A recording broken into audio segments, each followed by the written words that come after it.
I don't, but Daddy probably love them. Randy something, I'm so sick of this. What about Randy? Is he? No, the other day he was eating something, what do you eat? He said, well, I made me a breakfast for you. I said, what is it? He said, eggs and turnip greens in a tortilla, and I'm like, whoop. No, I don't like them. I don't like any kind of cooked greens. Well, I like spinach and I like poke salad, but I don't like them. And I try them every once in a while, see if I taste the same. I put up several packages. I only eat and raw I'm out of spinach. sucky bags. I like raw spinach and salad too. Yeah, that's the only way I'll eat greens. Yep. I'll bring you some Sunday if you want to cook them for your dad. I really never see. Much on him, but I like him. I'm sick of looking at them. Yeah, he loves them, I'm sure. He's wanting to grow some, but You know, Randy, he plants Oh, I know. 10,000. She said she won't be able to I jump too. thought, this is terrible, most people who gave turnips to. Isn't it terrible? I was like, what are you gonna do? They well, make, my daddy's ready, so I mean, that's what he needs.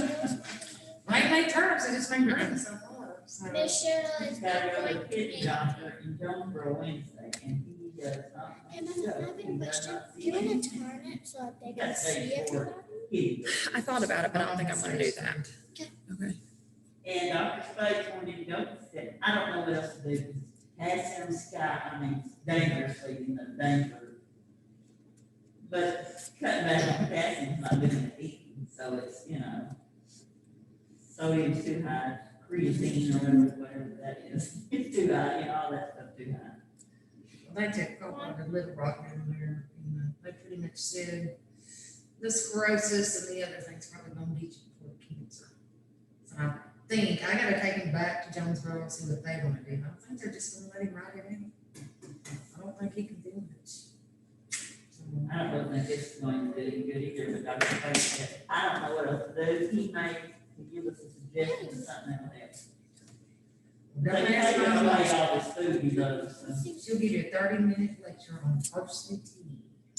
Oh, what? Parsley tea will That's cure something your like- kidneys. Something like that, maybe be good for him. It may be, but it didn't cure her kidneys either. That stage is not going to help. You gotta do it while you're healthy. Okay, I don't know, oh, did somebody just pull it? Laura, go look and see if somebody just pulled, I saw a light, they might have just been turning. I saw a white man, but I don't know. if it was in the parking lot. Y'all have to kind of catch me up, like I said, I've missed the last two.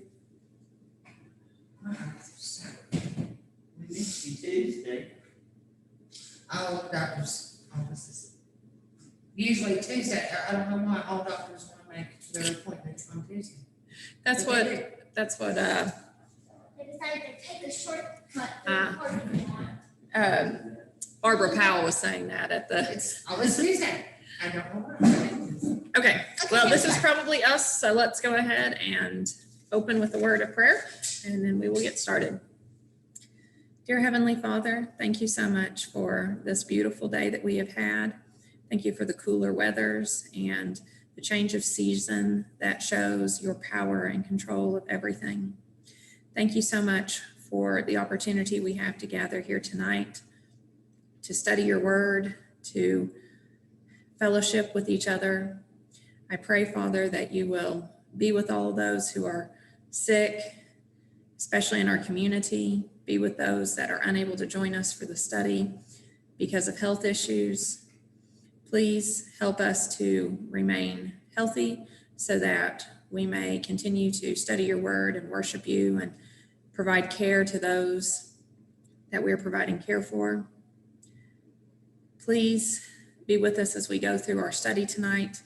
May our words be aligned with your words. May our hearts be aligned with what your word teaches us. Help us to always be willing to have open eyes and open hearts as we study your word so that your will may be revealed to us. Help us to apply this knowledge that we are gaining tonight into our actual lives and to take it into the world so that we may spread the gospel everywhere that we go, Father. We pray for the lost right now, and we pray that we will be able to see the opportunities before us to minister to the lost so that we may bring them to you, Father.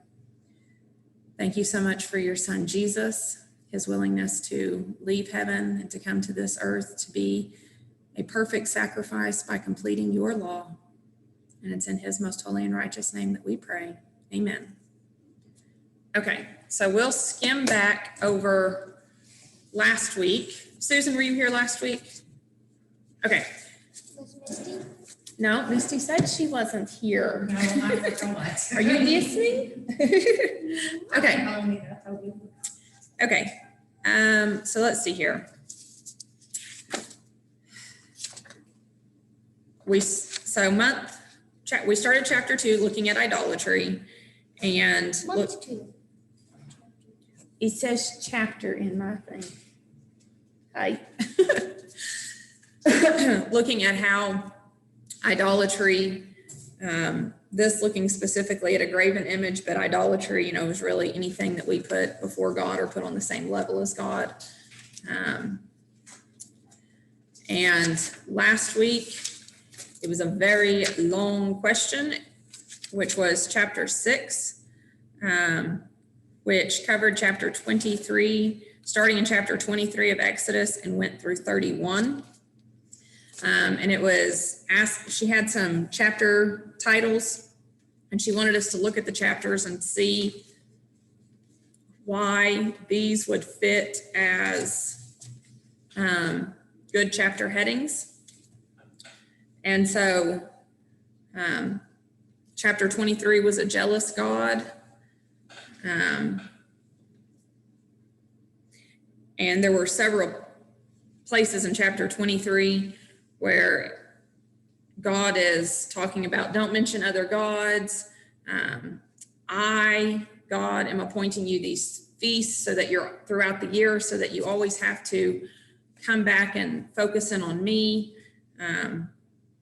He talks about giving them the angel that they are going to follow and how they must obey this angel being the angel of Jehovah, which is very likely to be pre-incarnate Jesus. Let's see here, it talks about don't bow down to false gods, don't make a covenant with false gods, don't allow any don't allow any worship to false gods to remain in the land. So of course they were going into a land filled with idolatry, and it was like, you can't allow any of that to remain. Of course we know that they did. And of course it was the stumbling block that God said that it would be. You would think God actually knew what he was talking about. He does. Talks about you will serve Jehovah and he will bless you. So if we are to be blessed, if they were to be blessed, and if we are to be blessed by Jehovah, we must serve Jehovah. So Jehovah's jealous. He doesn't want anything to share in his glory. He doesn't want anybody to think anything is equal to him, because there is nothing. There's nothing equal to him. 24 was a glorious God. We can see this by the 70 kind of elders went up kind of onto part of the mountain, and they had this covenant meal at the feet of Jehovah. And underneath God's feet, there's this pavement of sapphire stones that are clear as the sky. We see we see the clouds that are covering the mountain. It talks about God's glory is dwelling on Mount Sinai in this cloud that covers the mountain. It covers it for 6 days, and then on the 7th day, God calls Moses up into the mountain. 7 being that numerology of completeness, talking about the 3 parts of the Godhead, plus the 4 corners of the earth covering all of creation. We can see in verse 17, the glory of God was like a devouring fire in the sight of the people. So as we look at that, just all these things, how God is showing his glory on the mountain. As a side note, when we're talking about who went up onto the mountain, we have Nadab and Abihu were in the presence of God, and in less than a year later, they're struck dead for offering unauthorized fire in Numbers chapter 10. This took place during the consecration of the tabernacle. So just because we have been in the presence of God doesn't mean that we can't still sin, we can't fall away. So something to remember, especially for us, because these are people who were literally in the presence of God and they still messed up. Let's see here, can see, also as we looked at the glory of God in verse 17, this consuming, devouring fire, is it any wonder when we get to Exodus 32 and they're like, man, he's been gone for 40 days. We don't know what happened to Moses. I can kind of see where they're coming from looking at the fact that God's glory is just everywhere. And chapter 25 through 27, a precious God. Precise, sorry. Let me read right. A precise God. And boy, this was just detail after detail after detail of how to build the tabernacle. How to build, what was to be offered, how to build the Ark of the Covenant, how to build the table for the showbread, how to build the golden lampstand, how to build the tabernacle, how to build the bronze altar, how to build the court of the tabernacle, how to make the anointing oil and the incense. Just so detailed. There was no way the Israelites could have messed this up with all of the detail that God gives them. And when people say, well, God doesn't really care how I worship, really? I mean, look at all these specifics. Like, this was just for the building. Tabernacle, mobile tent, but which would later then transfer over to the physical temple that they were going to build in its permanent location.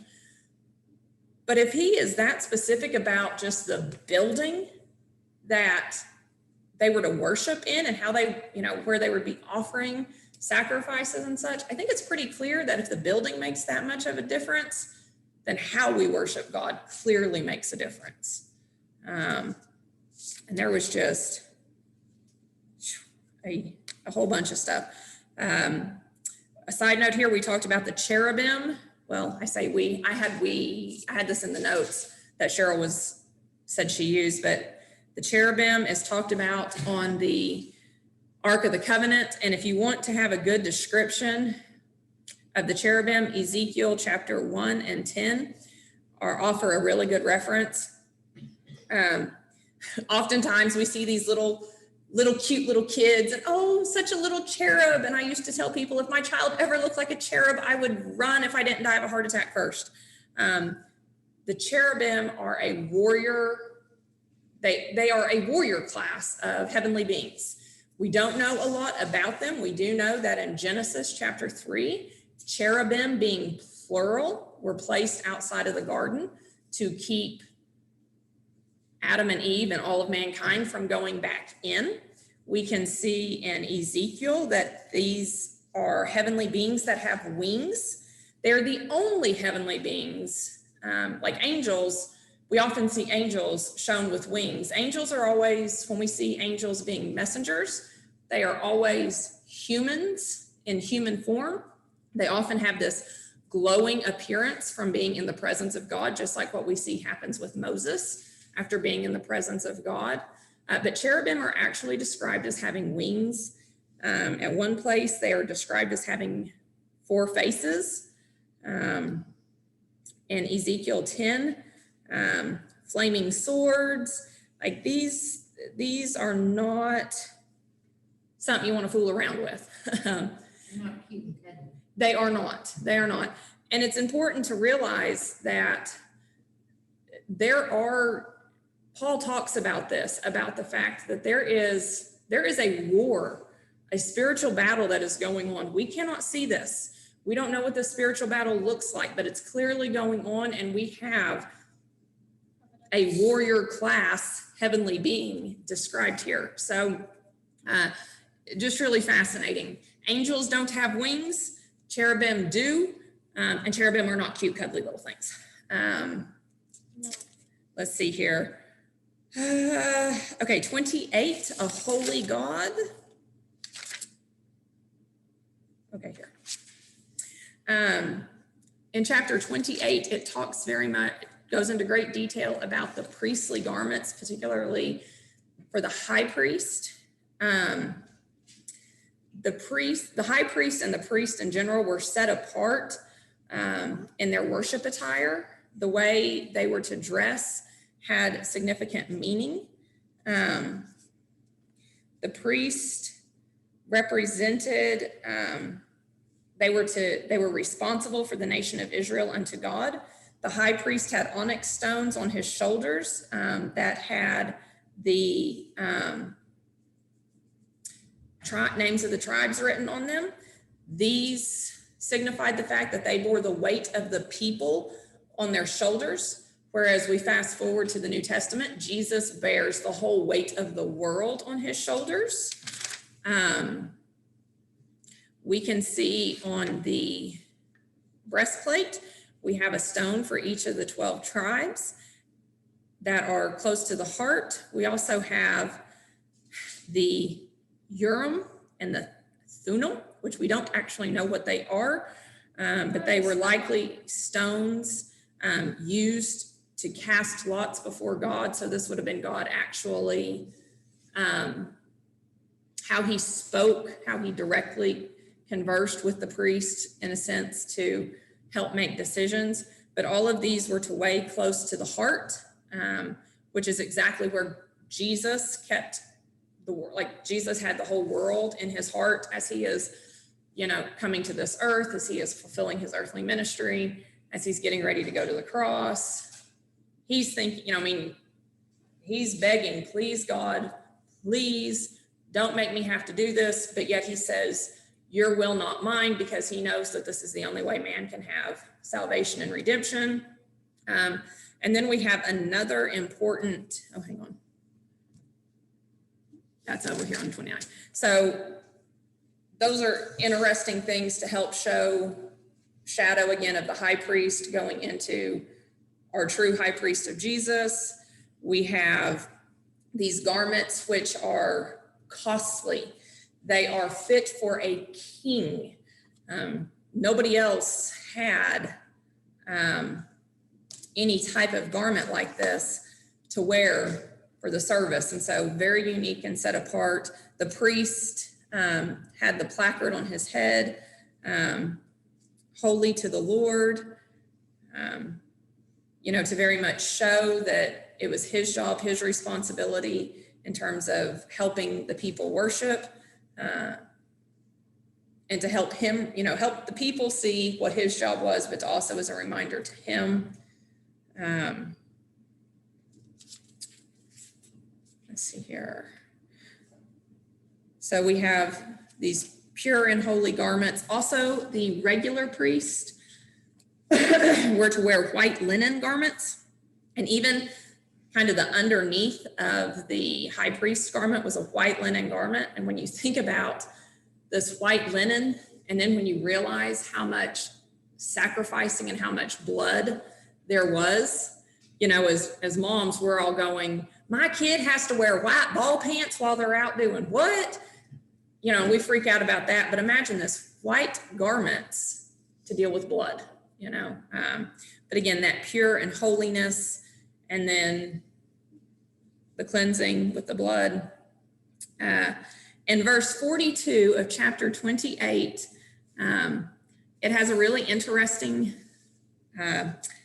note here that we can also help look to see a timeless principle of God. You shall make for them linen undergarments to cover their naked flesh. They shall reach from the hip to the thighs. So God says that hip to thighs is our nakedness and we have to cover it. This was not just, while it is discussing the priestly garments here, it doesn't say this is only true for the priest. If the priest shows their thighs, only the priests are showing their nakedness. This is one of those timeless principles. And we also can look back at the garments that he made for Adam and Eve, being shoulders to knees covering. And we also, it's the exact same word that they use for garments for Adam and Eve that we see with Joseph in the coat of many colors. And so when we think about Joseph, and classically what we can still even see a lot of what Israelites would have worn, it's not a coat, it's not a waistcoat, this is a very long covering coat. So again, that timeless principle that applies to everybody. 29 and 30, a sanctifying God. Any questions? Sorry, I'm buzzing through this real quick for Misty. I know Susan heard this last week, so. 29 and 30, we talked about a sanctifying God. Sanctify means set apart, consecrated, hallowed, to show oneself sacred or majestic, to be holy. So we see God calls the Aaronic priesthood to be completely set apart even from the rest of the priesthood to serve him. Special sacrifices had to be made for the priests during their consecration period so that they would be acceptable in the sight of God. And this continued to happen all throughout. The high priest always had to offer their own sacrifices for their own sins. And then they could offer the sacrifices for the people for their sins. So they had to set themselves apart before they could intervene for the people. And after we see, even if we look at the high priestly garments and how they were set apart in their dress, when they walked, and it's not like the high priest wore this everywhere he went, but if the high priest was to be walking up to the tabernacle or up to the temple, everybody would know who the high priest was. There would be no question. Nobody would question who the priests were in their white linen garments. So as we look at 1 Peter chapter 2, verse 9, we are called a royal priesthood. So how we dress, how we act, how we carry ourselves, people should know, they should be able to see, no matter where we're at, that we are called, we are set apart, we are different. Verse 20 of chapter 29 was my big aha for this study so far. I never could understand this verse, and it talks about, and you shall kill the ram and take part of the blood and put it on the tip of the right ear of Aaron and the tips of the right ears of his son, on the right thumb, on the thumbs of their right hands and on the great toes of their right feet, and throw the rest of the blood against the sides of the altar. This is just a God thing. God said do it, so do it.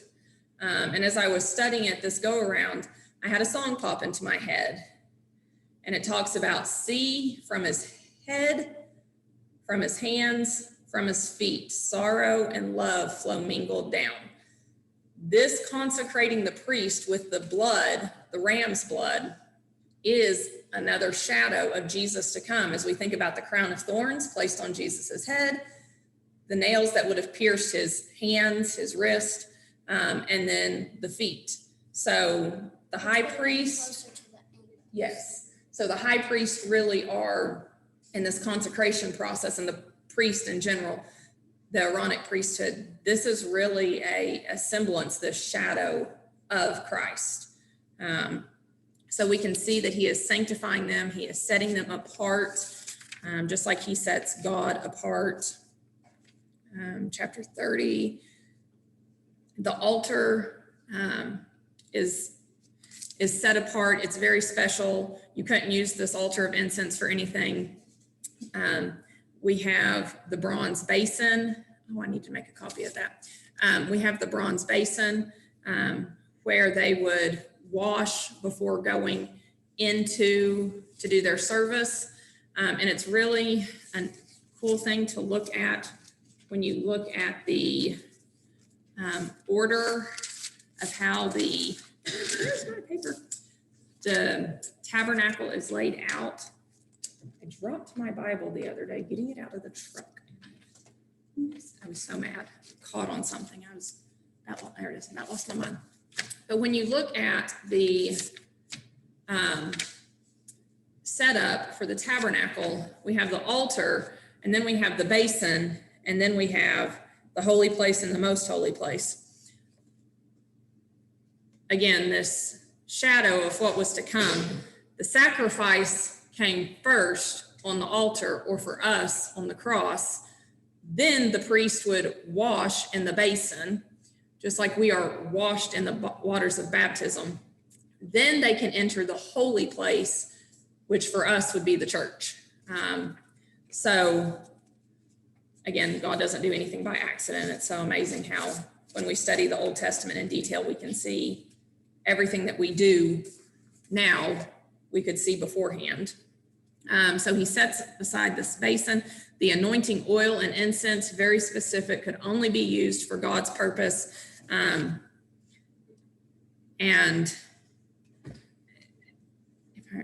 if anybody made any of the compounds like it, they were to be completely cut off from the people. God says that when I say something is holy, you can't use it for anything else. 31, a covenantal God. 31.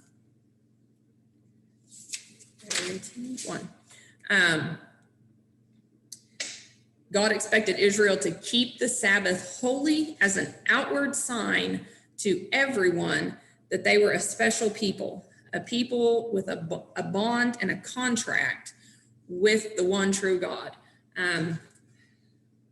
When they had returned from being exiles, I forget which book talks about it, but they had the Gentiles basically were still doing business on Sabbath. And the author of the book talks about how it wasn't acceptable, and God has allowed us, I think it's Nehemiah, but it might be Ezra, but God has allowed us to come back, and how dare you allow these people to break the Sabbath? And he shut the doors to the city, and he was like, you ain't coming in and doing business. We don't function like everybody else. And so when people would travel through the land, they would see this. They would see that the Israelites weren't doing business. They weren't traveling. They weren't doing anything that everybody else was doing. So it was that great sign of being different. Any questions? Susan, was there anything else that you guys covered last week that was, that I need to know about, seeing as how I messed up the recording? Anything you guys added to it?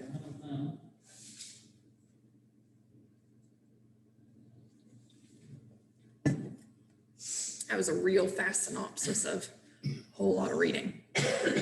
Okay. So now we look at where that brings us to question 7. As God was revealing himself mercifully to the children of Israel, writing with his own finger, we see that in 31:18, for their eternal benefit, they were already doing the unthinkable. As he was commanding them to never even let the name of a false god pass through their lips, they were erecting one, along with an altar before it. And it wanted us to read chapter 32 and ponder the presumption of this serious sin. Yes? I'm looking. Right there. Oh. So before Moses even went up into the mountain to get the 10 commandments on the tablets of stone, God had already gone over these 10 commandments with them, and they had to agree to them. And so they all did. They all knew that they weren't supposed to do what they just go about and do. So we can see in 32 that Moses is up on the mountain. He's there for 40 days. They don't have a clue what's going on. They're getting distressed. Give them credit for this. They know they should be worshiping something. Unfortunately, they decide that they should worship something else. They go to Aaron and say, make us this this idol. Aaron doesn't object. Aaron doesn't chastise them. Aaron doesn't do anything. This would be like the elders going to like an elders retreat and the congregation coming up to Dale and saying, we need musical instruments. And Dale goes, there ain't no elders here to stop me. Sure. That's basically what this is. And so it's pretty incredible to see how Aaron, who has been all this process with Moses, just goes right along with it.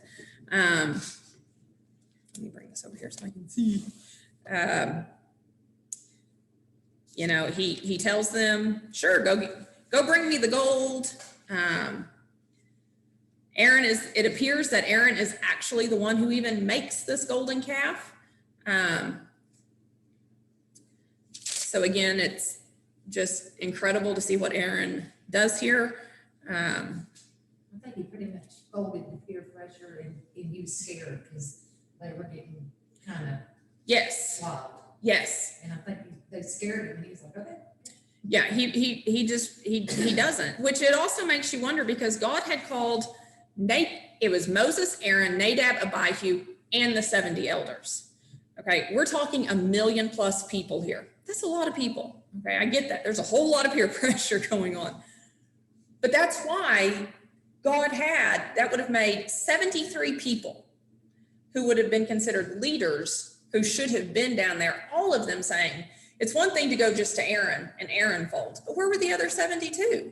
You know? It's the same thing as what goes on today, especially in our politics, I guess. They go with the popular idea. It's popular, you're gonna like Or the me. person with the biggest mouth. Yeah, you're gonna come down here, you know, you can have what you want. Well, we see this even within the church, and even within elderships, especially the more people you get. You see this especially at mega churches, but anytime you start getting a very large congregation, the elders have this mentality that we have to make people happy. So when the people say, well, we want a contemporary worship service and a traditional worship service, so all of us who want to rock out with the guitar can go do this, and then they're like, well, we still have to appease these old folks over here, basically, because that's usually the older generation is the one who is opposing this new stuff. And so we see that today, even within the church. Because it brings in more people need more money. Yes. The same thing that happens today, nothing's changing. Nothing new under the sun. So yes. So he does all of this, and you know, then you see Moses is up on the mountain, and all of a sudden, you know, God's like, your people have done this. God's already done with them. He's like, not my people anymore. Done. They're yours. You go deal with them. And Moses, you know, pleads on behalf of them. Do not kill them. Yeah, don't kill them. This will just be an excuse for Egypt and everybody else to discredit you for what you are. So he sends Moses down the mountain. It's really fascinating because Joshua, mind you, they've only fought one battle at this point. But Joshua is somewhere up on the mountain. He can't really see what's going on apparently, but he can hear. And so Joshua's like, there's war in the camp. You know, here's our commander, you know, general here. And Moses, nope, not battle. Well, then we see Moses come on down, and as he's coming down the mountain, he has the tablets in his hands, and he is so angry by what he sees that he breaks the tablets. Okay. I always grew up being told he was just so mad. He just lost his temper. Well, I was going through a study earlier this year by Bob and Sandra Walden. It's a whole series. It takes you chronologically through the Bible. And this is the one over the Exodus, you shall be my people. And it talks about how this was not Moses losing his temper. Moses is actually described as the meekest man. Meekness meaning power under control. We do see later where he loses his temper, but at that point, I mean, for crying out loud, I think I'd have lost my temper with these people too. I'm surprised it took him that long, but clearly he has a lot of control, a lot of self-control. So this was not Moses just losing his temper with these people. These people had broken God's covenant. They had absolutely, in making this idol, they had broken Commandment 1, you shall have no other gods before me. So you cannot have any gods in my presence. Here's the idol even to show we have it. And then they're partying and they're having this raucous celebration for it. So these people have broken God's commandments. And when Moses breaks the tablets, it's their side is broken, but breaking the tablet shows that God clearly views the covenant as broken as well. And I thought that was a really fascinating explanation. And I think to me that makes way more sense than Moses was just a hothead and lost his temper. Any thoughts on that? I thought he was just disgusted with them and figured they didn't deserve it. Oh, that's another way to look at it. I never thought of it that way. Yeah, like you are just not good enough for this. You don't deserve what God has given you. You couldn't ask for past 40 days. Yeah. You know? Yeah, So, just amazing. Then we get over here to Aaron, and Moses is like, what did this people do to you that you have brought the sin upon them? And Aaron just has, it's laughable, but I would really and truly, I really would have hated to have been Moses or been Aaron dealing with Moses at this point, giving this lame excuse. I threw the gold in the fire and poof, out jumps a magical golden calf. It's like, really? You expect me, who has been in the presence of God all of this time, to believe that this gold just, really? Yeah. He used a carving tool. Yeah, it's like, there's no way. If anything, he should have thrown in the carving tool too. To destroy the graving tool, so there was no proof, there was no evidence. No, I mean, like, he should have said that he threw it in the Oh, carving tool too. gotcha. So he threw in the tool and the fire magically carved it out. Gotcha. But then Moses, is chastising him about Aaron let them break loose. Again, important things to consider for our present day elderships, to show our elderships cannot be something that is only there to appease the people, because when they are doing that, they are allowing the people, God's people, to break loose of God's commands. Some people have more basic answers than you. I know this, but I'm the teacher. You can stop talking now. Then we have Moses calling who is on the Lord's side, and we have all the sons of Levi gather around him. And it talks about how this is when God actually chose the Levites to really be his people. Now, we have to remember that God is outside of time, and so God knew that when this was going to happen, it was going to be the Levites who came to him. And so as we see the priesthood and everything being set up, God would have already foreknown this. But today you have been ordained for the service of the Lord. Okay. We are in Exodus 32. I'm just going over Lyra. I am going over the chapter. You interrupt me one more time and you will go home. Is that clear? Okay. And then Moses goes into this punishment of grinding up the golden calf and making the people drink it. Lyra was like, what? Drinking gold, that's so bad. But people actually eat and drink gold today.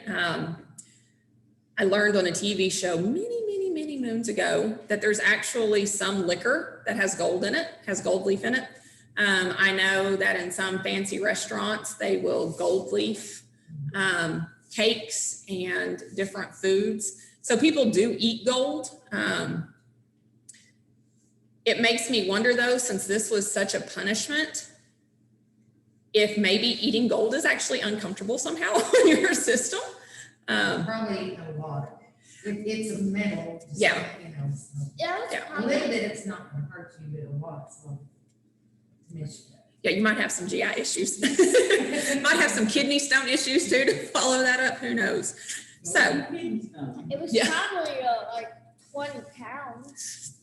okay. So now we're going to look at A. And so these are kind of, I really struggled answering these questions because if I'm going to fill in the blank, I want it to be exact, and she doesn't have it exact. So it gave me fits, to be honest, to answer this. But so what I'm calling is A, the people verbalized the request for a graven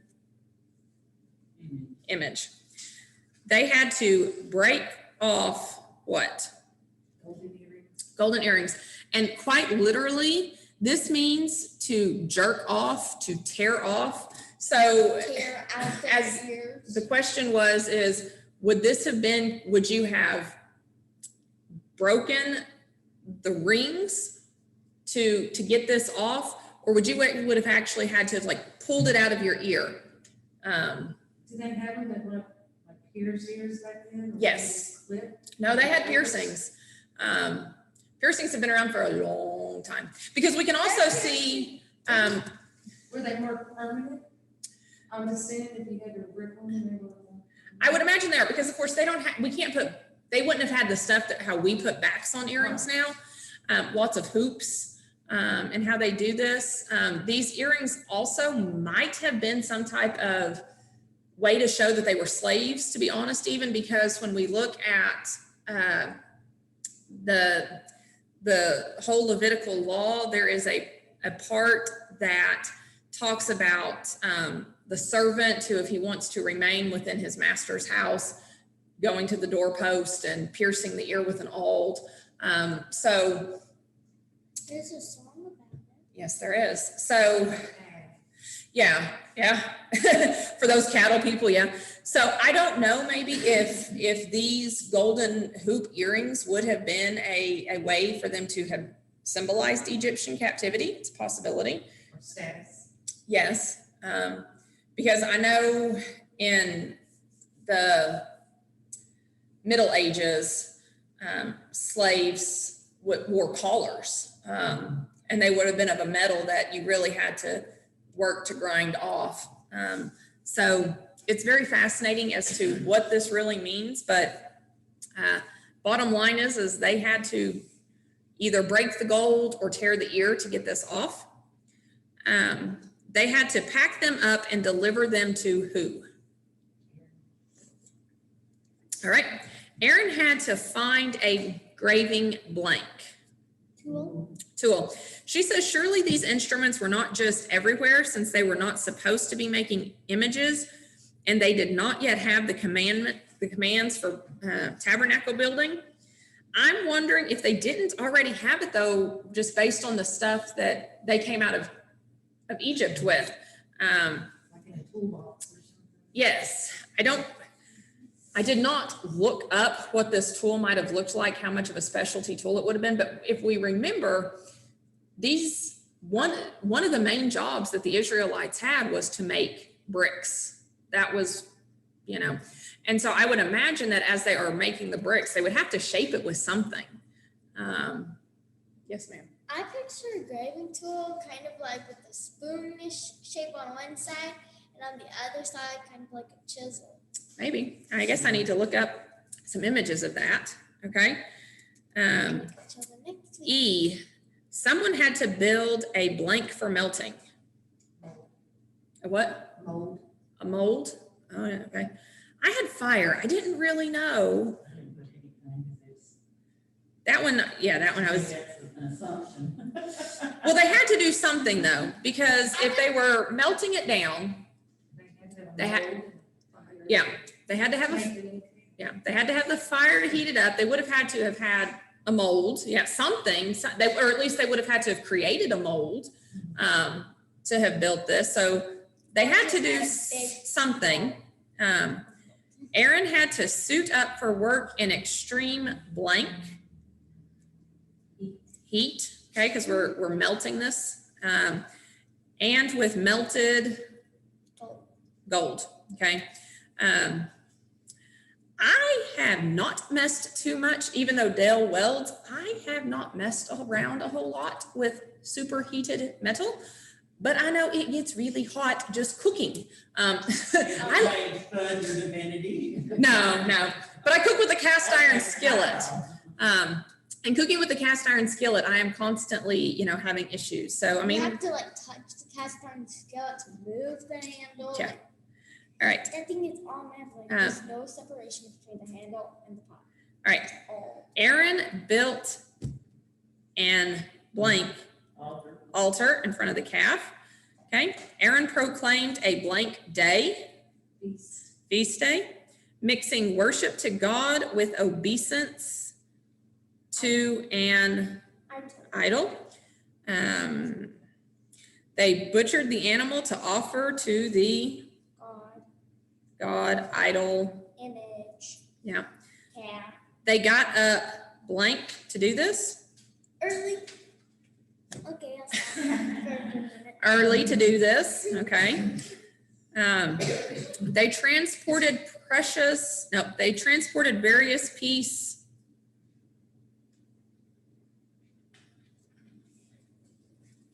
Okay. It's peace offerings. Verse, okay, I was like, where was it? Yep. Okay. And offered burnt offerings and brought peace offerings. Okay. Some of the people provided large amounts of food and drink. Okay. They had a large scale and almost certainly riotous. Play. What'd you guys? Lyra had play. I had everything. That was fun. I had party. I wasn't for sure. Yes. This book, when it talks about this, this play may have included immoral acts because so many of the false religions of the day did include such things, but the text does not say or necessarily imply such. Any kind of worship to a golden calf broke at least the second of the 10 Commandments.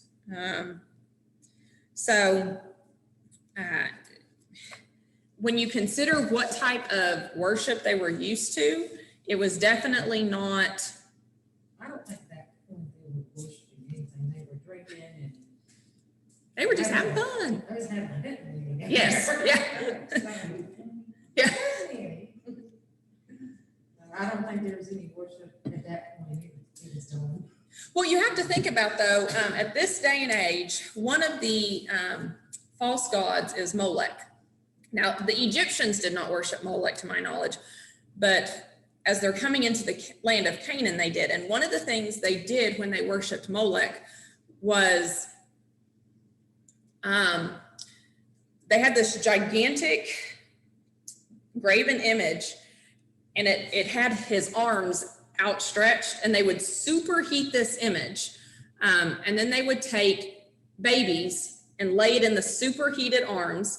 And then they would have sexual orgies at the base of this to increase their fertility. I'm like, well, if you'd quit killing your kids, you might not have issues with fertility, but. I actually wonder what was in their water.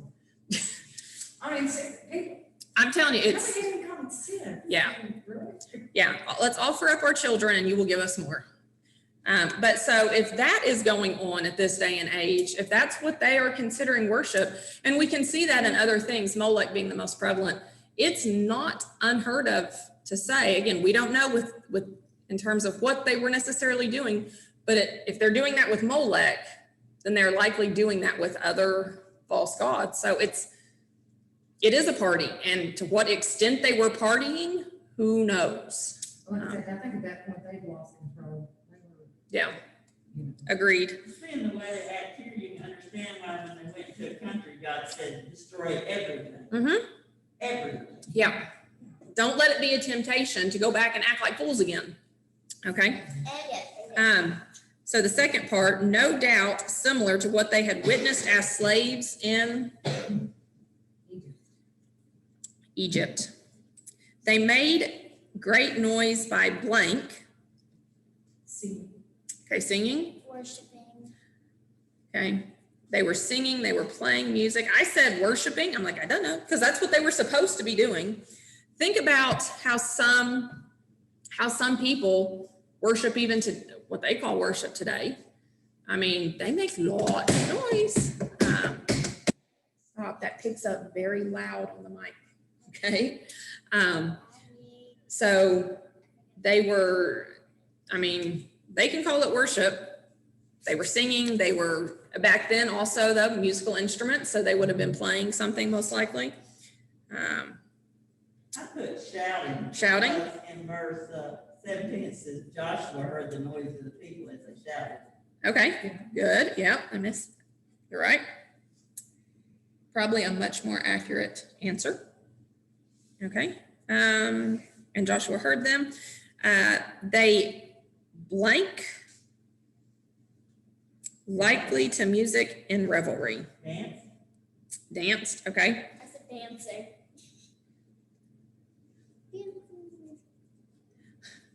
Again, I'm like, I don't know. I had worshiped again. I had sacrifice as they were as they sacrificed likely to music, dancing. These, go ahead, what? Singing. Singing. I like the whole stuff.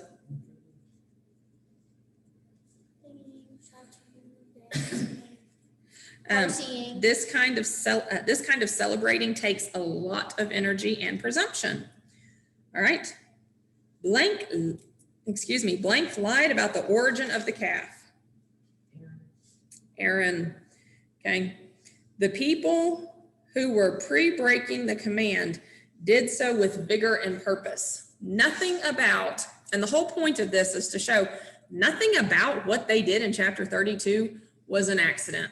This was planned. So it was like, so then we go down to 8. As we examine this list, she says, it's hard to not think about Psalm 19, verse 13. I should have wrote that down. Psalm 19:13 says, keep back your servant also from presumptuous sins. Let not them have dominion over me. Then I shall be blameless and innocent of transgression. When we look at this, when we compare it to Judges 17, where we had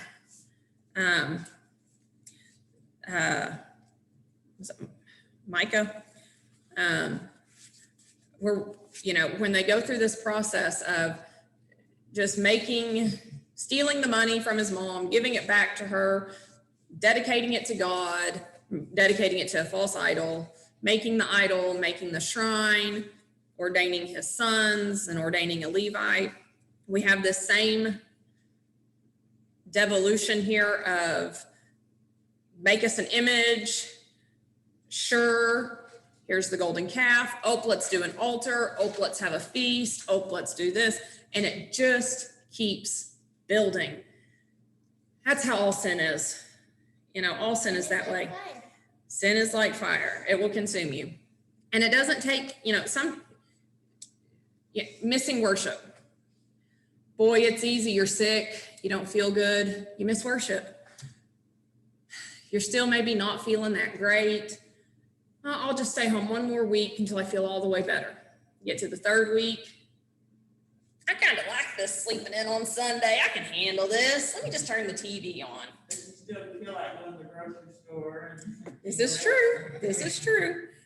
But it just, you start that process and it just goes downhill. No matter what the sin is, it always starts as something simple. But boy, it doesn't take long. And yes, you can justify any sin you want at that point. And it's pretty impressive.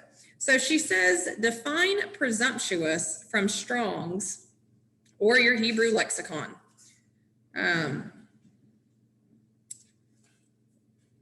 Was anybody able, I don't know what anybody has. Does anybody have that? I just looked it up in the dictionary. Okay, what did you have? Presumptuous, I got displaying excessive self-confidence Hmm. or taking liberties. Okay. To act proudly, Mhm. bold, or daring. Okay, I got arrogant. so the Hebrew word, it's Z-E-D, which is actually pronounced Zaid. Zay. And Strong says that it's arrogant, proud, insolent, presumptuous. And you did a great job of defining presumptuous for us so that we can see that. The next word was dominion. What did we have for that one? I put not to let them rule over me. Okay. And on presumption, I had lead to being cut off from God and his people. Okay. I had governor, reign, rule, I have sovereignty, supreme authority, and rule. So the Hebrew word here is, it's spelled M-A-S-H-A-L. And so how is it Um, pronounced? I don't remember because it has, well, it had the vowels weren't quite the same. So the Zaid was easy. It had 3 letters. I could get that one. But again, to rule, to have dominion over, to govern, to give power to, and that's the impressive thing about when we give sin dominion, we are allowing it to have power. One of my favorite quotes, in terms of, I remember growing up and I had a lot of temper issues, still working on them, but I was way worse. And I had to always remember, because there was one person in particular I always struggled with. And I had to remember the phrase, he who angers you controls you. And it's the same with sin. When we allow sin to control us, when we allow ourselves to participate in the sin, it really does just completely control us. So I thought that was just really fascinating. All right, question 9. What is discussed in verses 7 through 11 as the psalmist begins his prayer in Psalm 19? What did you guys get? I put, the law of the Lord is perfect, sure, right, pure, clean, true, righteous. Yes, it was for God's next question. Okay, yeah. One of the things that I looked at here,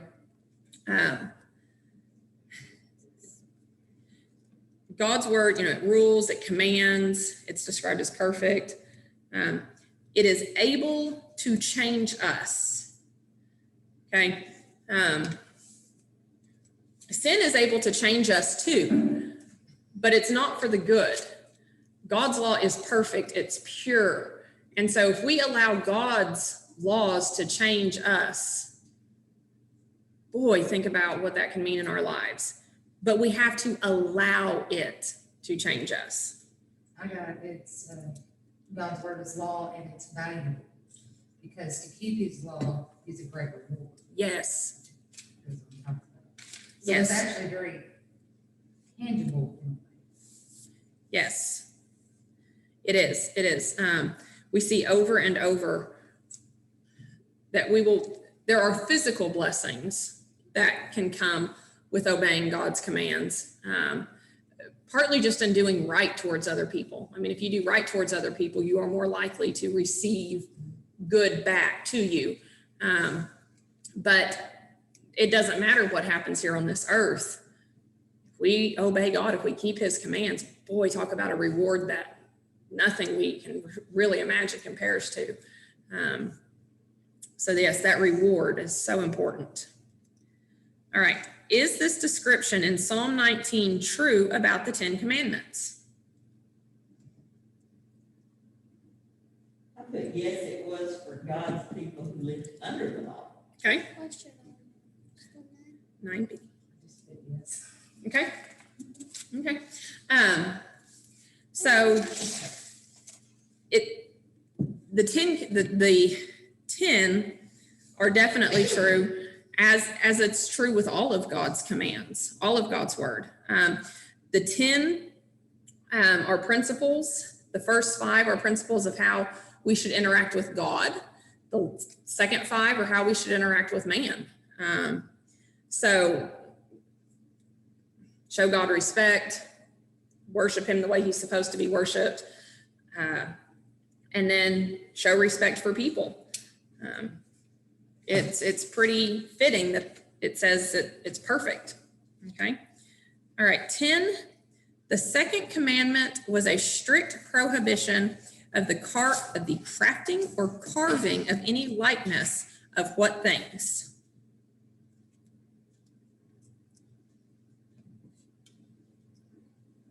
I had a god. A god. Okay.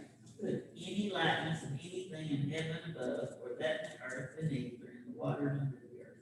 Okay. Okay. So, Yes, I had everything. so I kind of broke this down into 2 questions. So she says, because of course I'm looking off of the printed PDF and I forget to kind of look over here. So basically it says the second is a strict prohibition of crafting or carving any likeness of what things?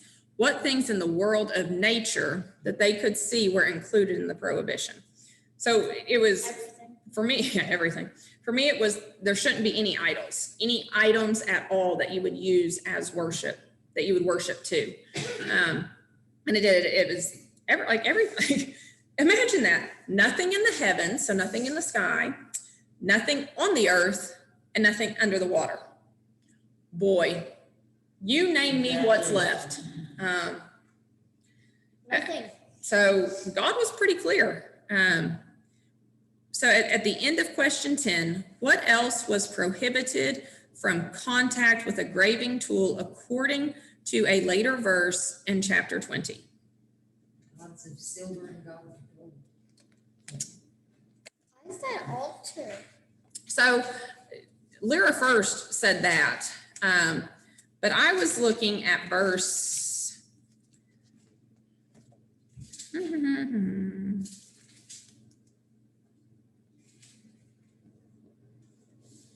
Oh, hang on. Let me get to the right chapter, 20. I went back to 32. Okay. Silver and gold. Okay, verse 24 says, an altar of earth you shall make for me and sacrifice on it your burnt offerings and your peace offerings, your sheep and your oxen. In every place where I cause my name to be remembered, I will come to you and bless you. If you make an altar of stone, you shall not build it of hewn stones. For if you wield your tool on it, you profane it. So That's what I said. these hewn stones would have been stones that they would have carved out to fit together nicely. I need to write that down here. This verse here before I forget it. Okay. So God wanted any altar, and we see that as we get into chapter 12. Hang on. Yes, we'll go over this tonight. As we get to Elijah, and they make the altars, he picks up the stones and sets them around to make the altar. He does not use any carved stones. So when stones are used to make an altar for God, God doesn't want them carved out. He doesn't want them shaped and fit like brick. And I would imagine it has everything to do with how worship was going on, and how that he didn't want there to be any of this creating idols type thing. Because if you carve out the altar, you might be tempted to start worshiping the altar. Because you might carve like this. You might carve something into it. That's what I was thinking. Yeah. Or but I have a huge imagination, and I was I thinking that. if I That looks like this morning we were eating waffles, and as we were eating, me and my mom would be finding shapes in the waffles, like Mom found like an alien, and then she found a giraffe. You should not be playing with your food, but that's okay. We were having fun. All right. Question question 11, just in case the Israelites tripped up on an image, say one that Aaron had made, for instance, any faithful Israelites were told to refuse to bow to such an image. Who tripped up on one in Daniel 3? Read that passage in which there was unflinching obedience to the second commandment, and note the verse that compares Jehovah with the current gods of the day. I love this Bible account. It is just, She put tripped up though, she tripped me up, I wouldn't say what she wanted for me. oh, Lyra and I had a great discussion about that. Yes. No, we didn't have a discussion. We had an argument. There's a difference.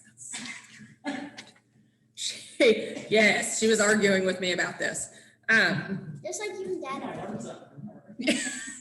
So when I learn stuff from her all the time, actually, she's very deep thinking.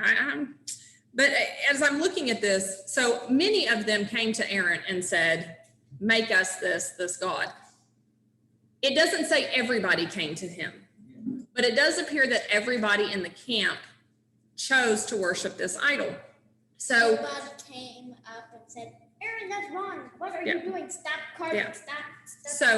So in putting this before them, anybody who might have had any reservations, they did not express them. So for me, tripped up, we think of tripping up, meaning we actually stumble, we fall maybe even. As I'm looking at this and I was trying to figure out her wording, I'm thinking about this golden calf that gets put in front of them. They didn't have to worship it. They chose to. When we look in Daniel 3, this idol was placed before them. They didn't have to worship it. They didn't.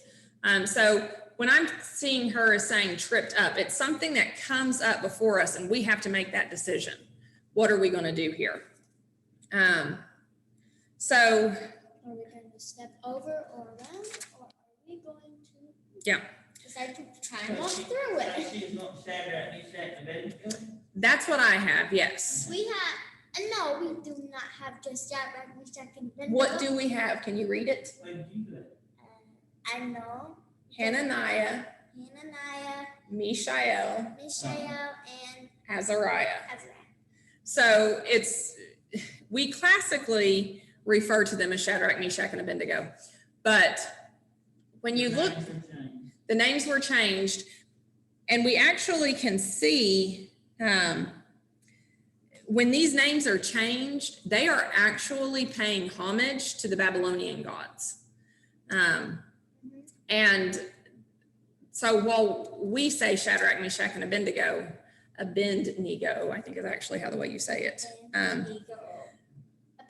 This was really something more for the Babylonians, whereas the Hebrew names paid homage to God. Whenever you see a name that ends in EL, it means of God. That is what the EL means. So it's Israel, Samuel, But it's Danny, however you would say it, it's that of God, that EL is of God. And so Daniel. when we see those and we don't pronounce them. There's only one EL. Yes, so Mishael. But the IAH will have a meaning too, because that's what the other ones are, and I forget what that one is.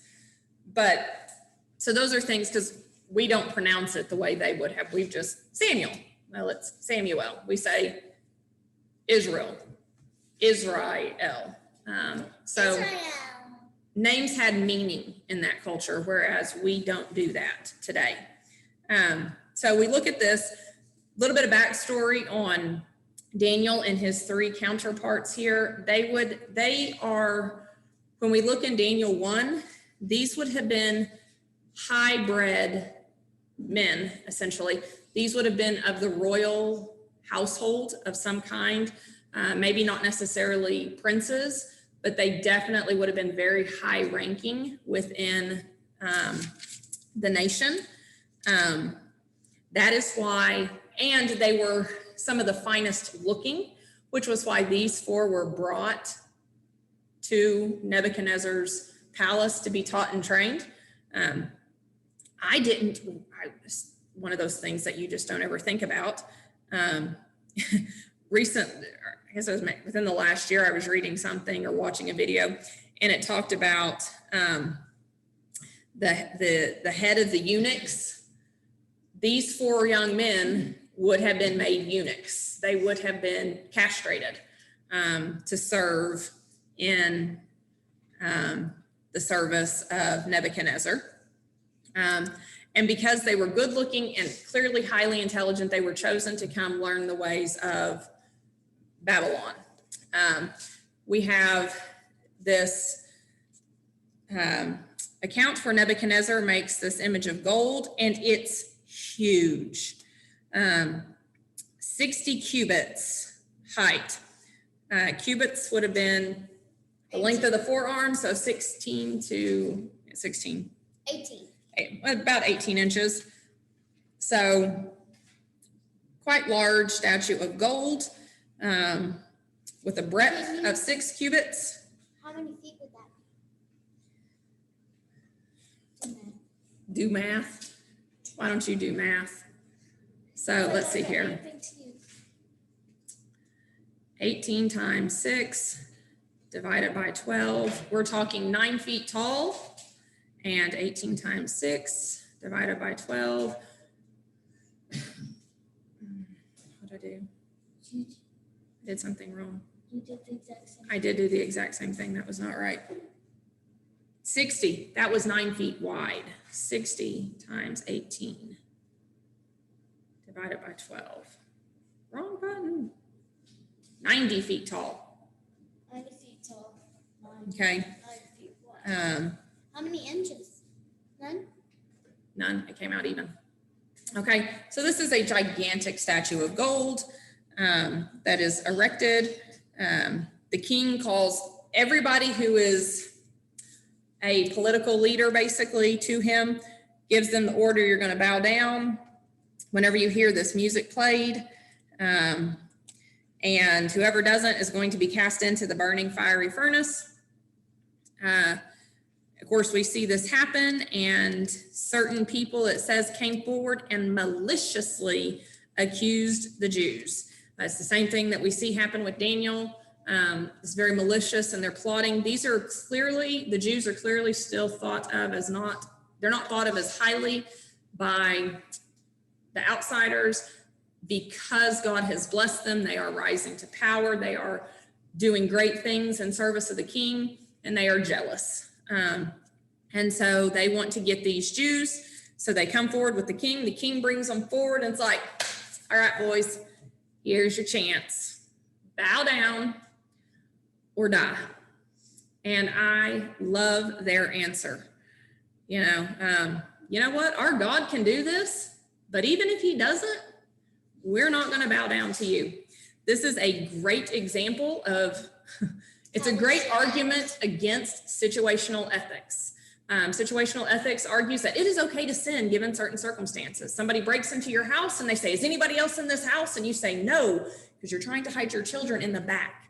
And they kill you and they leave your children. Well, it's okay that you lied to God because you saved your children's lives. Or a young lady is raped, she becomes pregnant, she has an abortion. Well, the baby was conceived in rape, therefore it is okay to abort this baby. Situational ethics is something that Christians shouldn't have to worry about. We see clearly these men did not say, yeah, sure, we'll bow down and worship this idol and then go repent. The argument was, no, it's not okay for me to sin. It's not okay to break God's law. Ever, period, no matter the consequences. We know God has abounding grace, and there are some things that we don't know how that grace is going to be. But I can tell you this, I would really hate for the last act I did on this earth to be an intentional sin, thinking I was going to protect somebody else. Because then I have to answer for that intentional sin.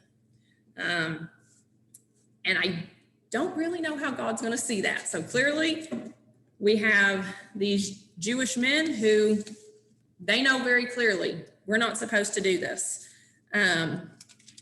He throws them into the fire. Actually, he gets so angry. He's so mad at these young men. He superheats this furnace 7 times hotter. It is so hot that as the guards are taking them up, the guards are dying from the heat. Okay. And they're Throws them in bound. And then all of a sudden the king's like, wait a second. We threw 3 people in here, right? Yes, king. Well, why are there 4 people walking around unbound? And the 4th is like a son of God or a son of the gods. This word is in Aramaic, and we don't actually know what the king is saying here. We don't know if he's calling it little gods for what they would have been. So this is a son of the gods, or if he is acknowledging son of Jehovah, the mighty God. We see later he acknowledges Jehovah, but we're not quite sure here if it is. If this is the case, we have the Son of God again being the angel of the Lord, and that would be Jesus is in this furnace with them. He calls them out. It's very fascinating. They walk out, but we don't ever see what happens to the 4th person here. I feel like when I imagine it, when they walk out, this 4th person like either completely disappears or it's like he goes up in the smoke. He does something, but they don't ever get to talk to him, do they? I like it. It's like their hair isn't singed. Their cloaks aren't harmed. They don't even smell like fire. Or smoke. If you've been around fire, you know that whatever it is consuming, and clearly it has consumed some people, and the smell of burning flesh is it's distinct. But they don't smell like any of this. Nothing has tainted them. And Nebuchadnezzar, blessed be the God of Shadrach, Meshach, and Abednego, who has sent his angel and delivered his servants who trusted in him, who have set the king's commandments aside and yielded up their bodies rather than serve and worship any God except their own God. So he makes this decree that nobody is allowed to speak negatively of Jehovah, who rescued his servants in this way. So, In fact, earlier in the chapter, I think it was verse 16. 15. 15. It's close. You should open your Bible. But in 15, he says what? He's like, just say it. No, I don't think any God can deliver you out from my hand, because my mom told me this today. And she's talked to me about how pharaohs would have thought themselves as gods. So royal people back then would have thought themselves gods.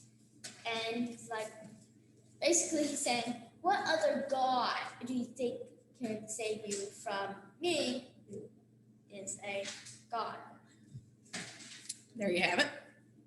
So she took that line from me. Make her teach the class next week. What? Okay, I'll do that. I'll be much more basic than you. So You will go much further. he's asking,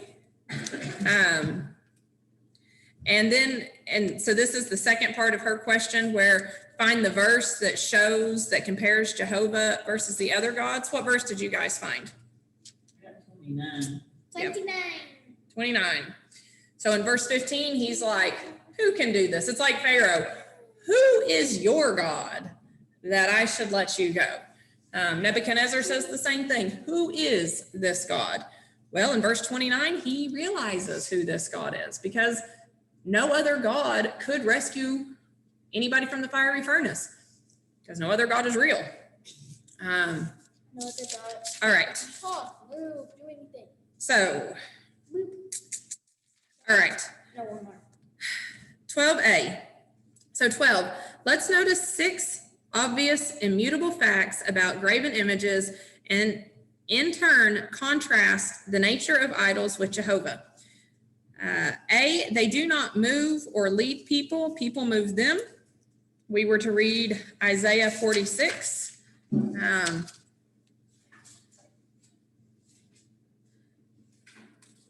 And it was actually kind of funny because as I read Isaiah 46, I immediately went to, my first thought was 1 Samuel 5 on this, which she actually ended up using in a different one. Isaiah, get over here.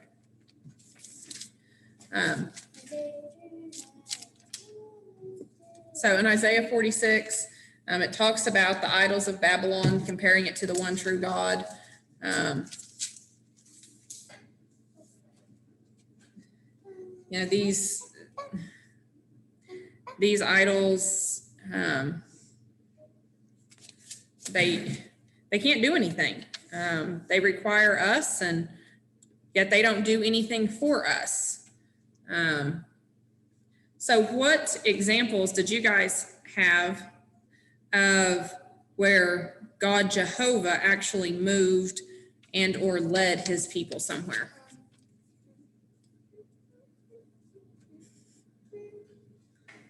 What do you have, Lyra? I'm gonna say the whole thing.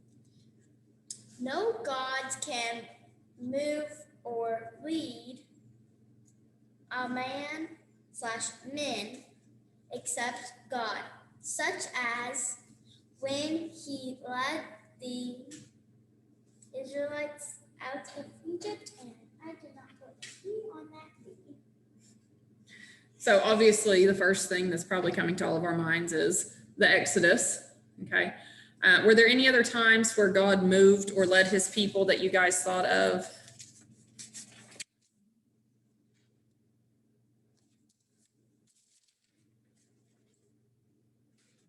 Back to that and study it some more. I didn't. So for me, and I really kind of, obviously it's like, oh, well, the Exodus, but I'm like, clearly I have to come up with something else because we're studying the Exodus. So I was reminded of the Assyrian and Babylonian captivities. God had told them, if you don't obey me, you will be taken into captivity. And he did. He put them into captivity. He also brought back the remnant as well, though. And so he kept good on that word. Also had to cast out nations. Yes. Yeah. There are many examples where he just destroyed, like he sent one new people in to destroy another.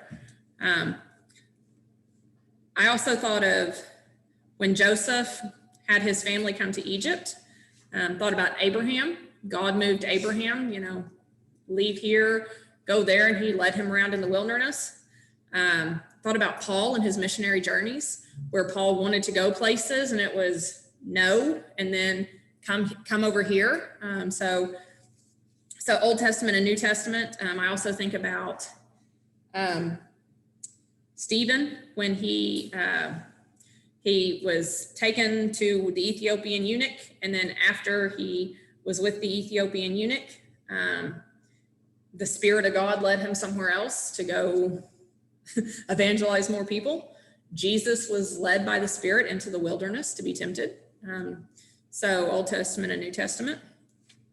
There were several in Acts where they told them to go. Yes. Peter, somebody to Yes. go here. Yeah, See this person or something like that. absolutely. So when God can tell people, Philip, that's who it was, not Stephen. I knew that was wrong. Thank you. I didn't get what you said. I was like, that's wrong. So yes, lots of that in Acts. Any other thoughts on that? Okay. B, they do not maintain people. People maintain them. Read 1 Samuel 5 and make notes to verify this. I love this account. This is another one of those just amusing ones. So the Philistines conquer the ark. They take it in and they put it beside the idol Dagon. And God does not like this. And so the next day they go in and Dagon is face down in the dirt. And so they pick him back up. And the next day they go in and he's face down in the dirt and he's in pieces. And then they keep moving the ark and all these bad things keep happening. Everybody's like, we don't want it, take it away. But I love the Dagon thing. It just cracks me up. So we can see that, idols have to be maintained. Somebody had to fix Dagon. Like they had to put him back up. They had to fix him. So, but Get it yourself. yeah, just had to keep laying in the dirt, face I down. have, God is so powerful. He made Dagon's ball and then tried to fix it. Yeah. But God maintains people. What was the example you found? Manna. So he maintained his people by providing them manna in the wilderness. Okay, what else? How else did God maintain his people or sustain his people? The reason I say manna, I don't know why, but I have 36 to 39. No, Oh, that's C. That's the next one. Whoopsies. Oh, Let's see here. I had Elijah in 1 Kings where I'm trying to remember if it's Elijah or Elisha. I know those are hard. those are annoying. So in 1 Kings 17, Elijah is sent. He has prophesied there's not going to be any rain, and then God sends him over to the specific area, and the birds feed him, and he has the water. So that's a way that God sustains them. What else? What if you go into the New Testament, Jesus with the fish Mhm. and bread and that sort of thing? Didn't think about that one. Oh And he my. also sustains you, spiritually, Yes. so. I didn't think about that, but you're right, because if I'm thinking about Dagon and I come in and my God is face down in the dirt, and then I come in again and my God is all broken in pieces, I'm kind of curious, like spiritually speaking, that would hurt me, I would think. I would struggle with that. But God doesn't let us down. Now, he might not answer us the way we want, but he doesn't let us down. Yes, no. Wait. Yes. Yeah, that wait one is really hard. I also had Noah. God sustained Noah and the whole family. In terms of New Testament, we can see there was the famine in Jerusalem, and God sustained the church there. We have all the churches taking up the collection to help with the church there in Jerusalem. So God sustains his people that way. Any others?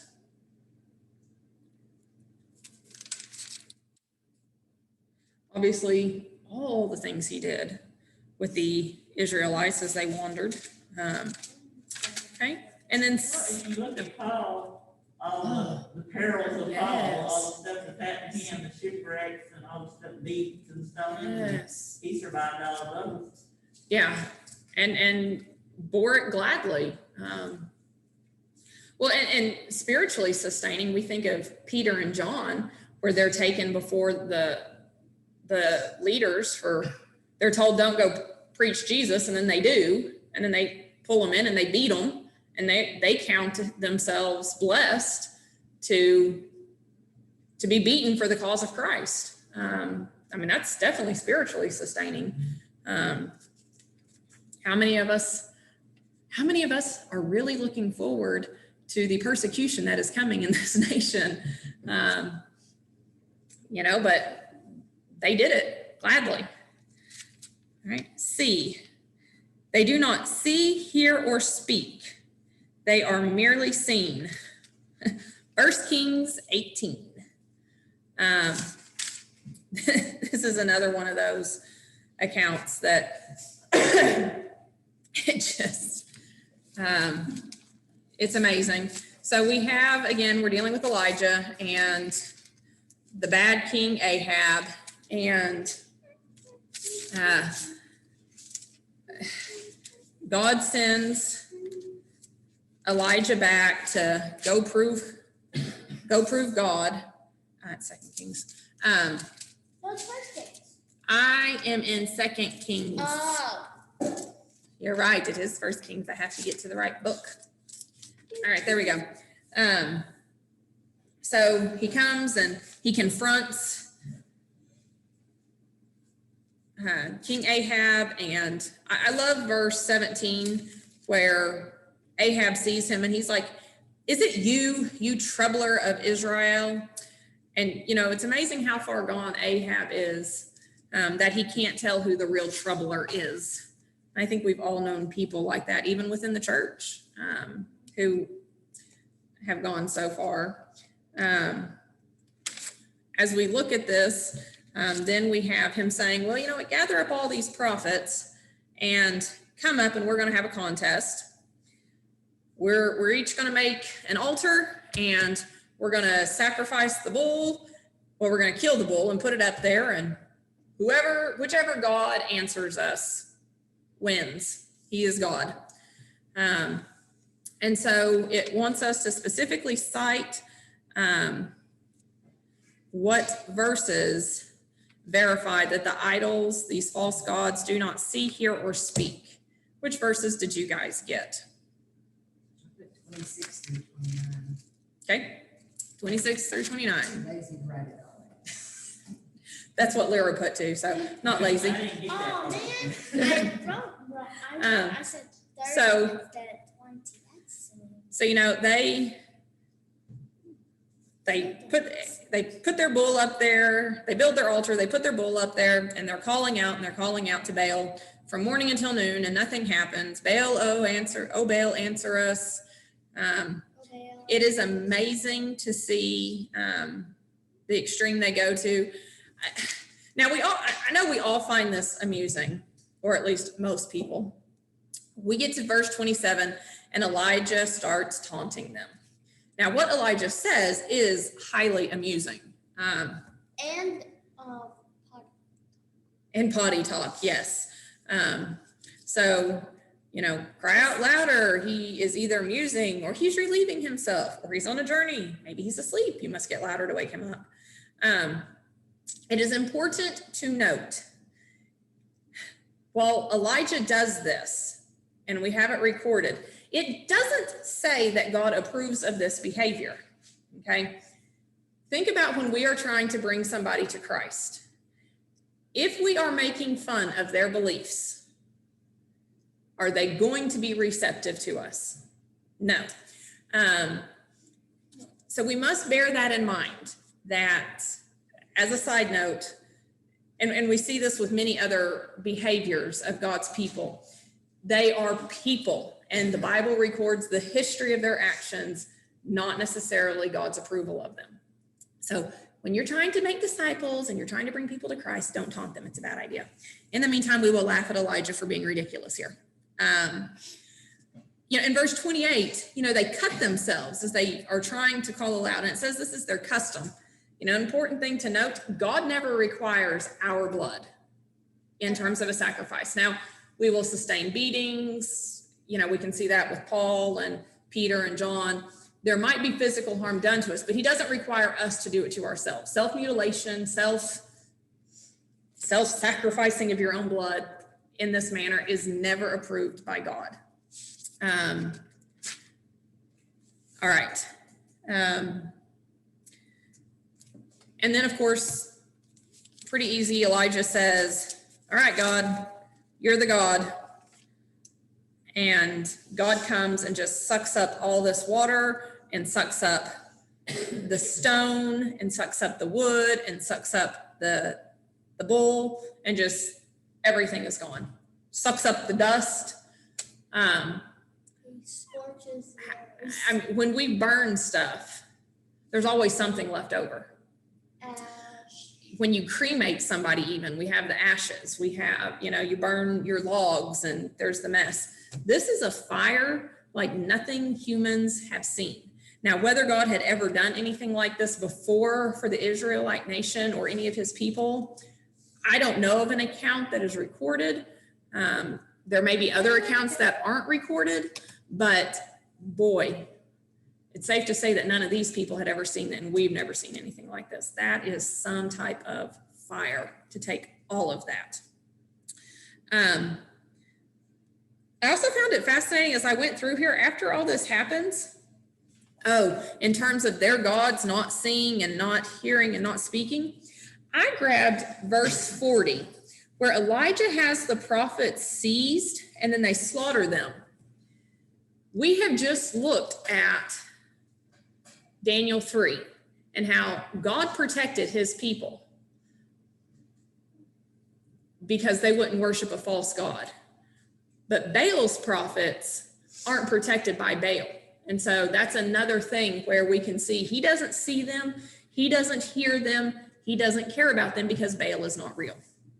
All right, so what examples did you guys get for C's? What, me? Do you have anything? I got a whole bunch of stuff. I wrote down parts of verses. Oh, that's right. So what did you get for C's? So what I did is I went through and I racked my brain thinking, what all have you learned about? What all? And I ended up thinking about Adam when God is saying it is not good for man to be alone. And I actually wrote part of the verse. God said, it is not good that the man should be alone. And there's more to the verse. In fact, when I write down, I actually have Genesis 2:18 through 23. Okay, so he saw that Adam was alone. He saw the animals weren't good companions and he made Eve, right? Yes. All right, what was your next example? Next was, I have very little of Just- this, and it is God saw the earth, and that's talking about when he sees the earth is corrupt before he sends the flood. So Genesis 6. Genesis Okay. 6:12. And I had to actually flip these around. Okay, so is this C as well? Yes, this is the hearing. Okay, When he hears. okay, well, hang on a second on hearing. So did anybody else get anything on C's?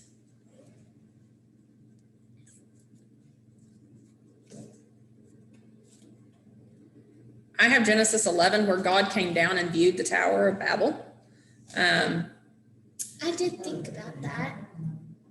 What, Susan? I said, I thought that, but I didn't write it down.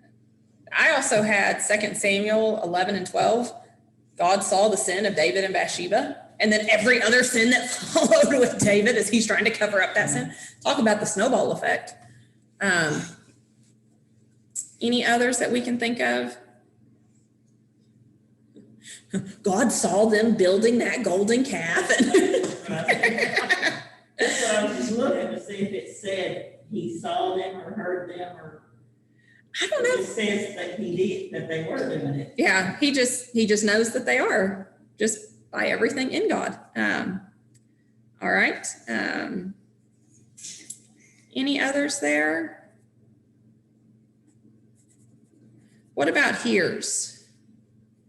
What'd you get on here, Susan? He heard the, I'm sorry. No, you go ahead, Susan. He heard the, when Cain killed Abel, said, I hear the voice Yes. of your. The blood, yes. That was a part of my brain that I couldn't get to. That's, yeah, the blood of Abel. He heard that. All right, anything else?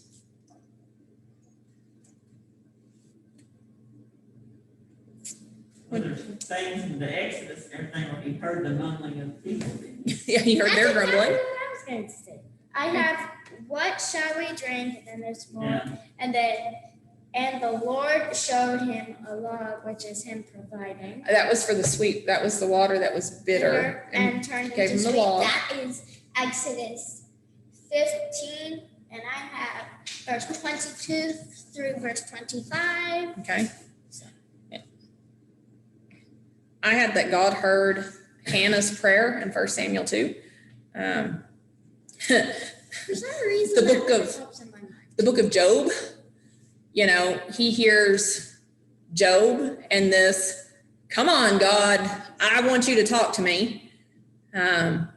He hears Job's 3 friends and their ridiculous complaints and ideas. So basically the whole book of Job. And Jonah.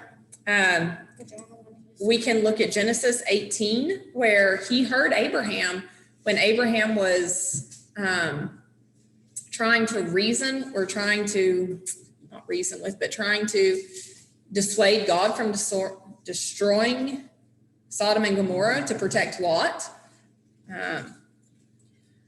I think of also at the end of Samson's life in Judges 16, he's been taken into captivity. He's been made this fool and this mockery. We're at the very end, and Samson prays, please God, basically, one more time, let me destroy them and let me die with them. And he is given his strength again, and he's able to pull down the house and kill all of those Philistines. They were horrible men and deserved to die anyway. I can't say the Israelites were a whole lot better at that point, though, to be honest. That's why they had judges, because they were acting terrible. Yes. Anything else where we You say Jonah, and you say Jonah. I said Jonah, where God saw him going the wrong direction, where he heard his prayer. heard the prayer from the belly of the fish. Okay. He heard the cry of Nineveh when they cried up in repentance. Okay. Anything about Jonah? Okay. Any others? I didn't write it down. I just thought of it when you said Jonah. Who was the guy that, I started to say Hezekiah that he let live longer or something, that turned his face to the wall, Pretty certain. I think you're right, but let me see if I can. I feel like that would be in Kings or something. Or the Chronicles. I couldn't think of her. But yeah, he heard that. My phone's going slow. Hezekiah. How do you spell here? Hang on. I cheat. H-E-Z-E-A-I. Hezekiah. There we go. I cheat. 2 Kings 16. I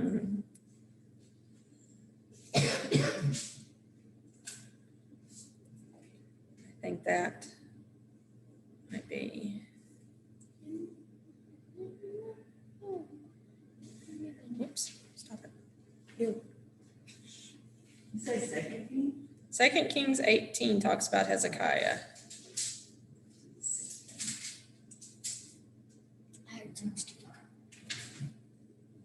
I might have said 16. I'm not going to say otherwise. Well, she heard 16. I heard 16. And I thought 18.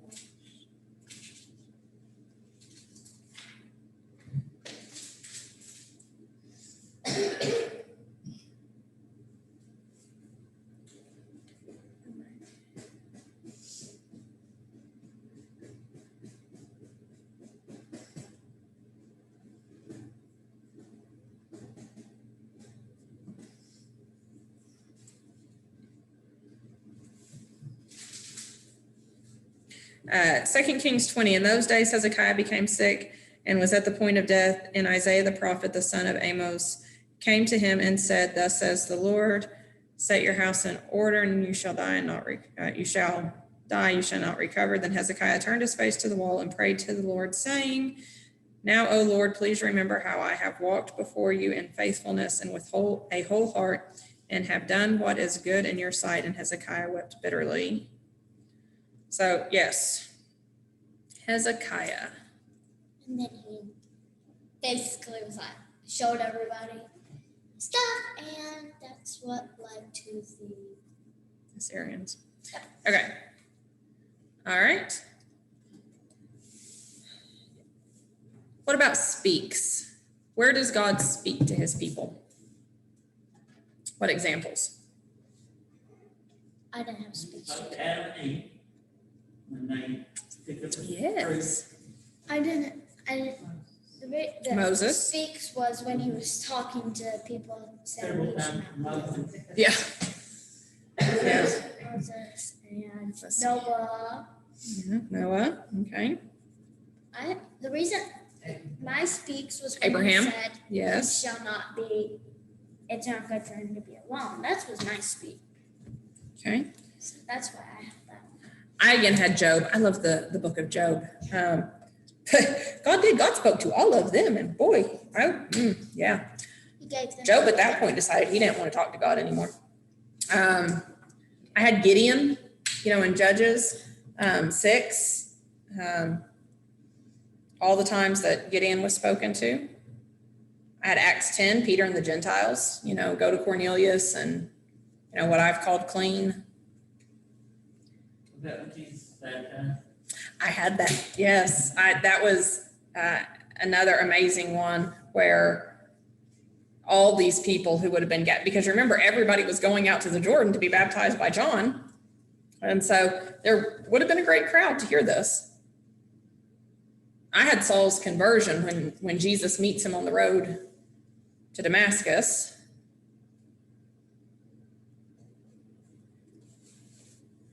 Revelation. Jesus spoke to John. The whole book of Revelation. So clearly, and we'll see more of this, God isn't like the idols that don't do anything. They require us. God doesn't actually require anything from us. He just desires from us. Now, if we're going to receive his blessings, he does require us to obey. Any other thoughts for the night? All right. If there are no other thoughts, we will run away for the night.